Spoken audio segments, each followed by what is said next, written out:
so far. We are going to pick up right where we left off in the book of Genesis, Genesis chapter 17. So where we left off last time was Sarai and Hagar. Hagar gave birth to Ishmael, and now we're moving on into post-covenant, or the covenant of circumcision. So we already had in chapter 15, we had God's covenant with Abram. And then it's really cool. Abram's going to no longer be Abram, he's going to be Abraham. And then this leads actually also into the story of Sodom and Gomorrah. So, without further ado, let's get started. When Abram was 99 years old, the Lord appeared to Abram and said to him, I am God Almighty. Walk before me and be blameless, that I may make my covenant between me and you, and may multiply you greatly. Then Abram fell on his face, and God said to him, Behold, my covenant is with you, and you shall be the father of a multitude of nations. No longer shall your name be Abram, but your name shall be Abraham, for I have made you the father of the multitude of nations. I will make you exceedingly fruitful, and I will make you into nations, and kings shall come from you. And I will establish my covenant between me and you and your offspring after you throughout their generations for an everlasting covenant, to be God to you and your offspring after you.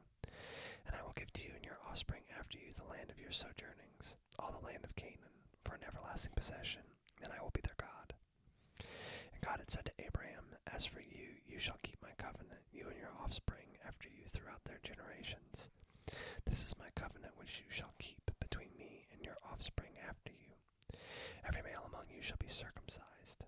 You shall be circumcised in the flesh of your foreskins, and it shall be a sign of the covenant between me and you. He who is 8 days old among you shall be circumcised, every male throughout your generations, whether born in your house or bought with your money from any foreigner who is not of your offspring.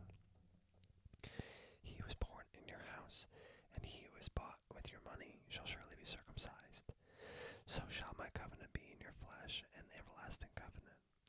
Any uncircumcised male who is not circumcised in the flesh of his foreskin shall be cut off from his people. He has broken my covenant. And God said to Abraham, As for Sarai your wife, you shall not call her Sarai, but Sarah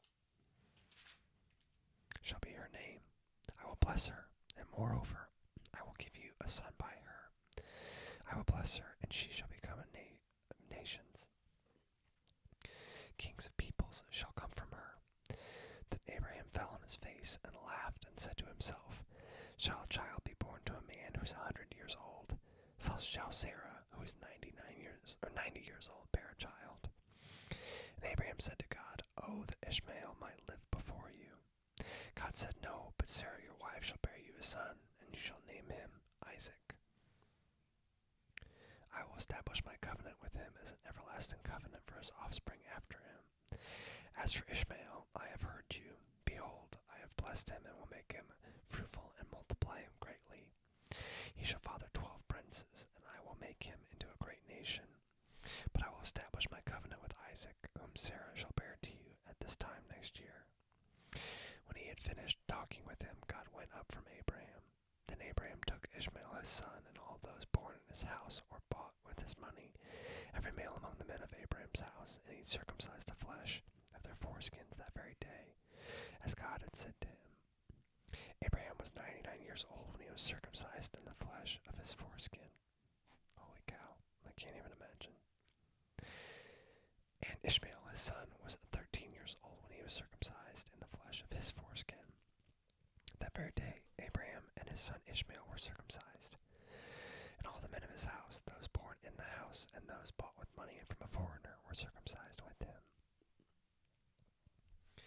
Quick note here, real quick. Redundant there, but Isaac, the name Isaac means he laughs. So Abram laughed at God's promise, and the name ended up sticking. Chapter 18. And the Lord appeared to Abram by the oaks of Mamre, as he sat at the door of his tent in the heat of the day. He lifted up his eyes and looked, and behold, 3 men were standing in front of him. When he saw them, he ran from the tent door to meet them and bowed himself to the earth and said, O Lord, if I have found favor in your sight, do not pass by your servant. Let a little water be brought, and wash your feet, and rest yourselves under the tree while I bring a morsel of bread that you may refresh yourselves. And after that you may pass on, since you have come to your servant. So they said, Do as you said. And Abraham went quickly into the tent to Sarah and said, Quick, 3 seahs of fine flour, knead it, and make cakes. And Abraham ran to the herd and took the calf, a calf tender and good, and gave it to a young man who prepared it quickly. Then he took curds and milk and the calf that he had prepared, and he set it before them.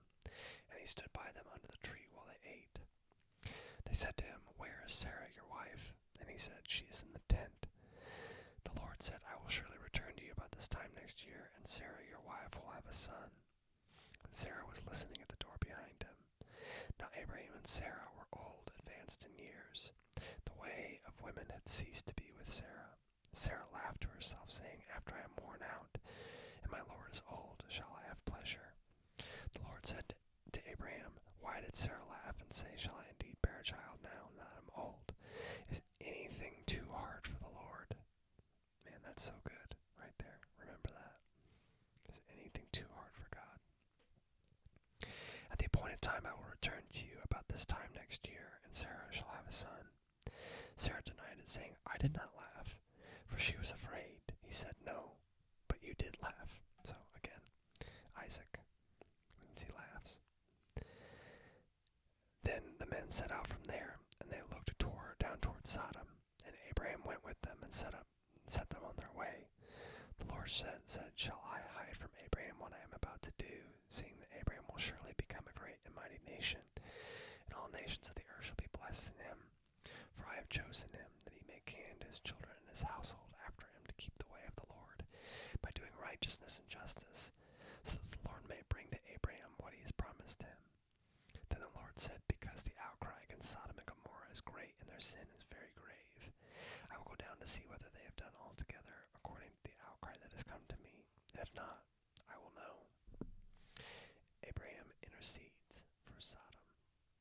So the men turned from there and went toward Sodom, but Abraham stood before the Lord. Then Abraham drew near and said, Will you indeed sweep away the righteous with the wicked? Suppose that there are 50 righteous within the city. Will you then sweep away the place and not spare for the 50 righteous who are in it? Far be it from you to do such a thing, to put the righteous to death with the wicked, so that the righteous fare as the wicked. Far be that from you. Shall not the judge of all the earth do what is just? And the Lord said, If I find at Sodom 50 righteous in their city, I will spare the whole place for their sake. Abraham answered and said, Behold, I have undertaken to speak to the Lord. I who am but dust and ashes. Suppose 5 of the city are righteous. Will you destroy the whole city for a lack of 5? And he said, I will not destroy it if I find 45 there. Again he spoke to him, and he said, Suppose 40 are there. He answered, For the sake of 40 I will not do it. Then he said, Oh, let not the Lord be angry, and I will speak. Suppose 30 are found there. He answered, I will not do it, if I find 30 there. So Abraham is increasingly unconfident that he's going to find what he's looking for. He said, Behold, I have undertaken to speak to the Lord. Suppose 20 are found there. He answered, For the sake of 20 I will not destroy it. Then he said, Oh, let not the Lord be angry, and I will speak again but this once. Suppose 10 are found there. Just 10. 1, 2, 3, 4, 5, 6, 7, 8, 9, 10. He answered, For the sake of 10 I will not destroy it.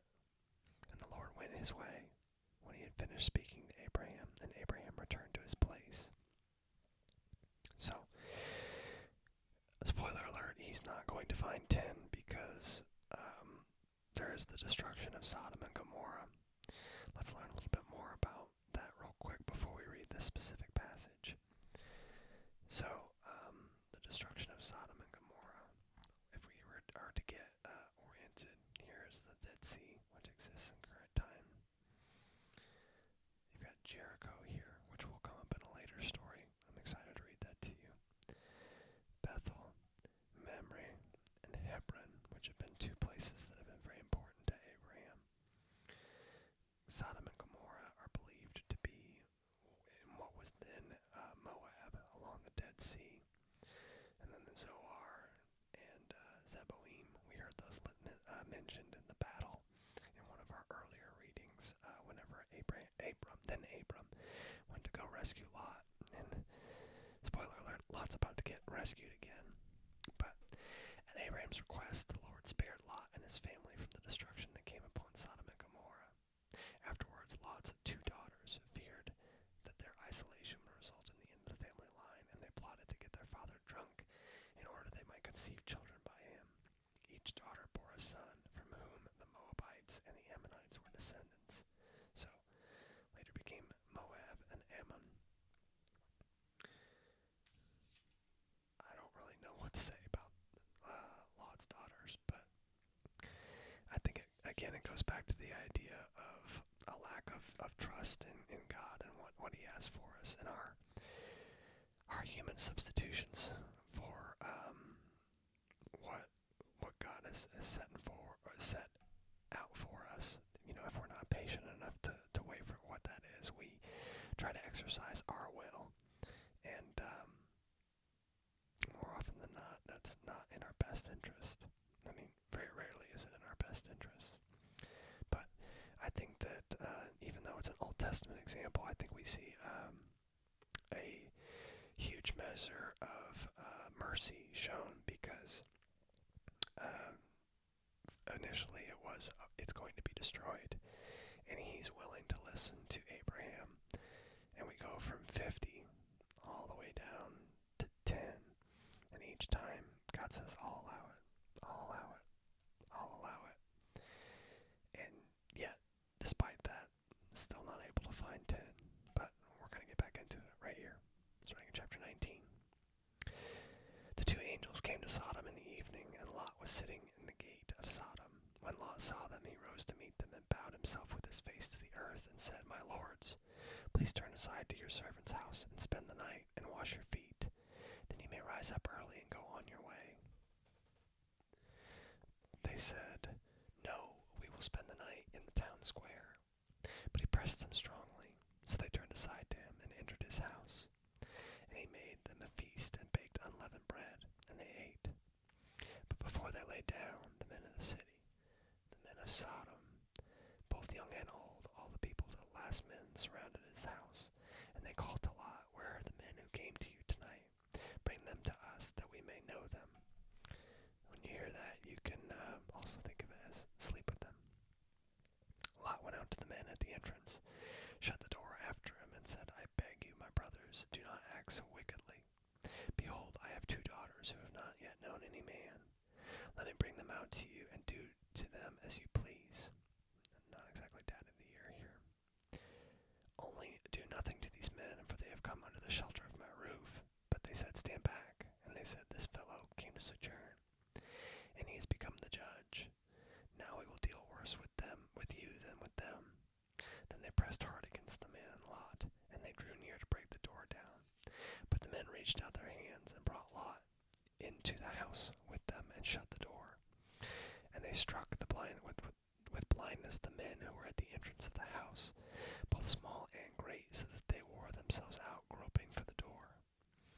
Then the men said to Lot, Have you anyone else here, sons-in-laws, daughters, or anyone you have in the city?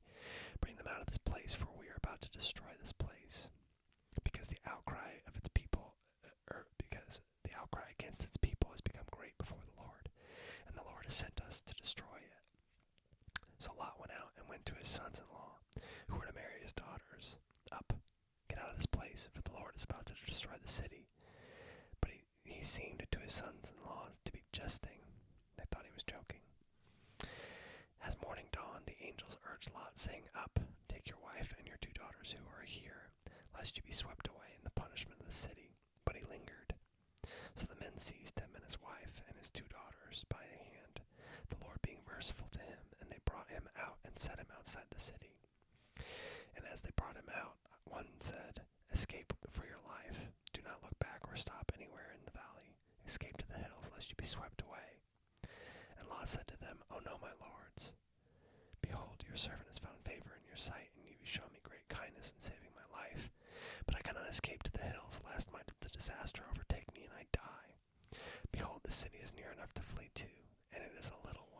escape there. Is it not of the little one that my life will be saved? He said to him, Behold, I grant you this favor, also that I will not overthrow the city of which you have spoken. Escape there quickly, for I can do nothing till you arrive there. Therefore the name of the city was called Zoar. On the map here, shown down here, just south of the Dead Sea. So, it's believed that he fled from here down to here, through what later became Moab. The sun had risen on the earth when Lot came to Zoar. Then the Lord rained on Sodom and Gomorrah sulfur and fire from the Lord out of heaven. And he overthrew those cities and all the valley and the inhabitants of the cities, and what grew on the ground. But Lot's wife behind him looked back, and she became a pillar of salt. I'm going to stop right there for just a second to highlight something. I've heard it said, and I have read just about the idea that sometimes in order to step into what God is calling us to next, or the next chapter in our life, one of the biggest things that we can't do is look back. Now, obviously, this is a dramatic example. She's turned into a pillar of salt. She's frozen in place. But I think that looking back negatively, or trying to hang on to what was, whenever God is calling us to something different, can similarly, but much less dramatically, hold us in place, hold us back. Picking up in verse 27. And Abram went early in the morning to the place where he had stood before the Lord, and he looked down toward Sodom and Gomorrah, and toward all the land of the valley. And he looked, and behold, the smoke of the land went up like the smoke of a furnace. So it was that when God destroyed the cities of the valley, God remembered Abraham and sent Lot out of the midst of the overthrow, when he overthrew the cities in which Lot had lived. Now Lot went up out of Zoar and lived in the hills with his 2 daughters, for he was afraid to live in Zoar. So he lived in a cave with his 2 daughters, and the firstborn said to the younger, Our father is old, and there is not a man on earth to come into us after the manner of all the earth. Take that to mean their fiancés did not leave and were unfortunately killed. Come, let us make our father drink wine, and we will lie with him, so that we may preserve offspring from our father. So they made their father drink wine that night, and the firstborn went in and lay with their father. He did not know when she lay down or when she arose. The next day the firstborn said to the younger, Behold, I lay last night with my father. Let us make him drink wine tonight also. Then you go in and lie with him, that we may preserve our offspring from our father. So they made their father drink wine that night also. And the younger arose and lay with him, and he did not know when she lay down or when she arose. Thus both of the daughters of Lot became pregnant by their father. The firstborn bore a son and called his name Moab. He is the father of the Moabites to this day. And the younger also bore a son, and his name was Ben-Ami. He is the father of the Ammonites to this day. A lot happening there in a few short chapters. I think we'll go ahead and draw things to a close there on that note. And so many interesting stories, some timeless stories. The birth of Isaac over here, we'll get into that next time. Just a lot of very interesting stuff that even if I don't understand it at first read, each time you pick up something a little different, something new. So, if anybody feels so inclined as to read ahead, feel free.